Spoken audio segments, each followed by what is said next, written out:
Olá, eu gostaria de compartilhar com vocês hoje uma dica a respeito de carros equipados com câmbio automático. Você que tem o seu carro equipado com esse tipo de câmbio, seja o modelo um pouco mais antigo, sejam os carros mais modernos com câmbio VVT ou CVT, todos eles, na hora da gente usar, tem alguns detalhes que são interessantes a gente saber. E eu vou compartilhar com vocês. Para isso eu vou entrar dentro do carro para mostrar para vocês, filmando a alavanca de marchas, qual é a dica que eu tenho para passar para vocês hoje.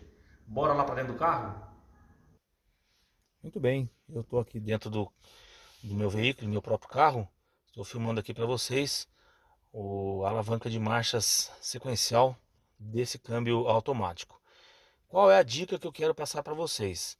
Na maioria das vezes, quando eu observo nossos clientes utilizando o carro, quando o carro está em movimento, naturalmente a alavanca de marcha está aqui, na posição D de driving. Ela está com o carro está em movimento, então a marcha está engatada para que ele possa se movimentar. Quando as pessoas vão parar o carro, um costume que eu observo em todos os condutores, ou pelo menos na grande maioria deles, é que eles agem da seguinte forma. Essa é a forma que a gente vai falar para vocês que não é a correta e vamos explicar o porquê. Está andando, fez a sua manobra, parou o carro. A pessoa coloca imediatamente o seu carro, a sua alavanca de marcha na posição P de parking, né, estacionado, e aí tira o pé do freio. Tirou, o carro automaticamente descansa o peso todo dele em cima do pino de trava do câmbio, o que não deveria ser.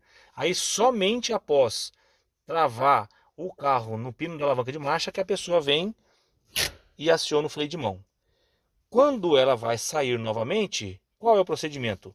Ela dá partida no carro, solta o freio de mão e quando vai tirar a alavanca do P para jogar no D, para poder iniciar o funcionamento do carro e sair andando com ele, observe o tranco que dá no veículo. Perceberam? Esse é o problema na hora do uso. Qual é a dica? Bem, nós estamos com o carro em movimento. Quando nós vamos fazer a parada dele, vamos desligar o carro, especialmente quando nós estamos em um lugar que é inclinado, seja para frente, seja para trás.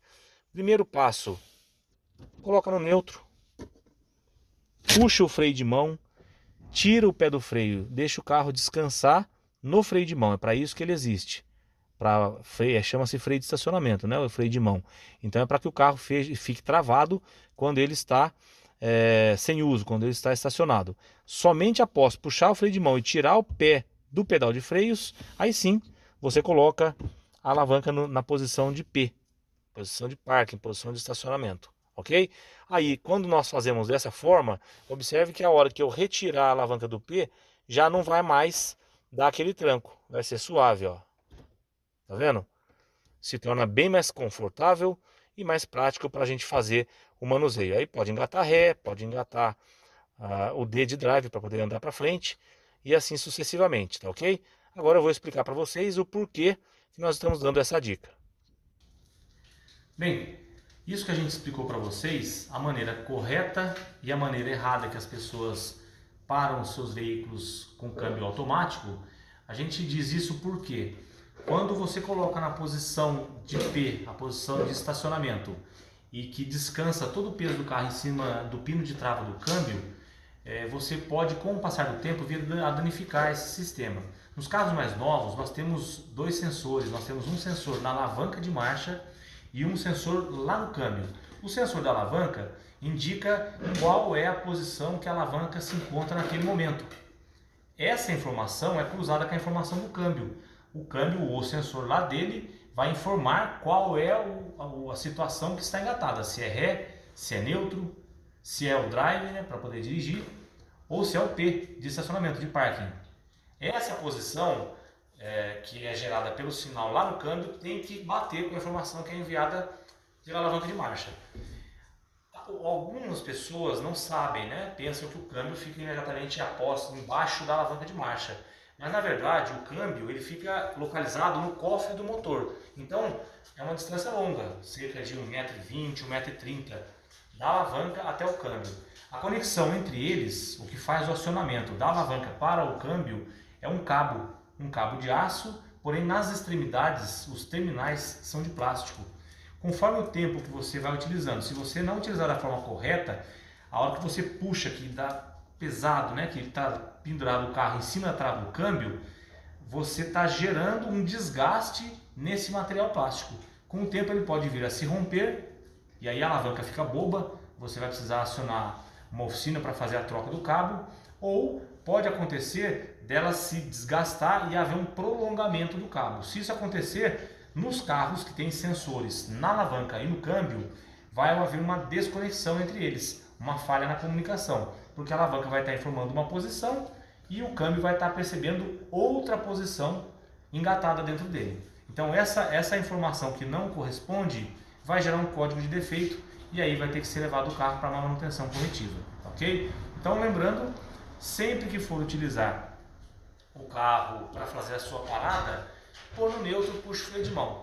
Às vezes a gente pensa, nossa, mas eu faço isso de forma automática. São hábitos que o condutor cria. Eu vou dar um exemplo de um hábito que alguns condutores criam e que eu já percebi também e que deve ser quebrado. Carros que têm alavanca, que tem câmbio manual, alguns condutores têm o hábito de dirigir descansando o pé no pedal da embreagem, porque vão passar a primeira marcha, depois logo em seguida a segunda, a terceira, então vão ter que reduzir. E aquele pé descansando em cima do pedal de embreagem se torna um vício. Isso vai, com o tempo, desgastar de forma precoce o disco de embreagem e o platô. Então vai haver necessidade da manutenção corretiva. Eu estou citando esse exemplo porque é apenas para vocês entenderem o que eu quero dizer com a palavra vício. Todos nós, ao desenvolvermos as nossas habilidades na direção, criamos com o passar do tempo sem percebermos vícios. Nós trabalhamos de forma automática. Então se nós hoje, ou se vocês, né, no caso dos usuários a quem eu quero passar essa informação, já criaram um vício de jogar o pé, a alavanca de marcha na posição P e já tirar o pé do freio para depois puxar o freio de mão, monitore os seus hábitos. Talvez a primeira, segunda vez você vai se esquecer e vai fazer da forma incorreta. Mas com o passar do tempo, treinando isso, põe no N, puxa o freio de mão, tira o pé do freio e aí joga para o P e desliga o carro. Isso vai se tornar, assim como tinha o vício anterior, um novo vício, mas um vício da forma correta. Vocês vão estar utilizando da forma correta a alavanca de marcha, não vão estar sobrecarregando o câmbio, porque afinal de contas ele não foi preparado com esse objetivo, e aí vão estar poupando dinheiro na hora da manutenção, porque ao invés de estar fazendo uma manutenção corretiva, vai estar apenas fazendo as manutenções preventivas que são necessárias para todo veículo, tá ok? Fica aí a dica, um bom descanso a todos.